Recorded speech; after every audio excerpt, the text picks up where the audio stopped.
میں یہ کہوں گی یوم دفاع کے حوالے سے کہ میں تمام شہداء کو خراج عقیدت پیش کرتی ہوں. یہ وہ دفاع ہے کہ جس کی وجہ سے ہمیں اپنے ملک کی جو آزادی ہے وہ ہمیشہ کبھی بھی ہم پریشان نہیں ہوئے، کیونکہ ایک مضبوط ہاتھوں میں ہمارے ملک کی دفاع ہے. اور میں اس حوالے سے ان شہداء کو یاد اس لیے بھی کروں گی کہ ہماری نئی نسل کو پتہ چلنا چاہیے کہ ہماری جو افواج پاکستان ہے اس نے کتنی قربانیاں دی ہیں اور کس طرح وہ ہمارے محافظ رہے. جس طرح کہ سیلاب کا ہے، آپ دیکھیں کہ کتنی تباہی بھی ہو چکی ہے، اور میں پھر سے یہ کہوں گی کہ میں سلام پیش کرتی ہوں اپنی افواج پاکستان کو کہ ان کے نوجوان جو ہیں وہ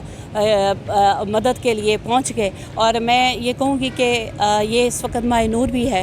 اور 12 ربیع الاول ہے، 6 ستمبر ہے اور 12 ربیع الاول بھی ہے، کیونکہ ہم جس نبی کی امت ہیں ہمیں درس یہی ملا ہوا ہے کہ ایک دوسرے کا ساتھ نبھانا ہے.